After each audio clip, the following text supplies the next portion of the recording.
This was pretty wild, is that earlier this week, and I'll have an article pulled up in a second on this, Van Eck said that China and Russia were reportedly settling some energy trades in Bitcoin.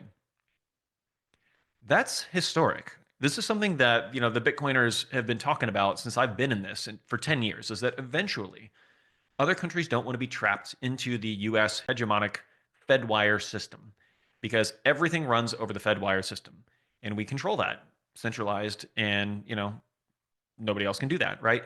So it's always been a little strange to me that being the world's reserve currency is that if, Russia and China want to do an oil trade deal, they do it in dollars over the Fed system. And that puts them at risk, that if suddenly the US says, you know what, just with one click of a mouse, we can kick you out of world trade by not using the Fedwire system, they need to come up with something else. And they've been doing this for years. The end game being that eventually it's just far more efficient. Instead of every country having its own, kind of siloed, disconnected wiring system, the more important thing would be to have a worldwide, global, decentralized, permissionless, censorship resistant, decentralized blockchain that could do all of this without having to ask anyone's permission that settles near instantly with finality, right? And has the liquidity to be able to do these giant trades. So eventually, everybody's going to be trading these things on the Bitcoin chain.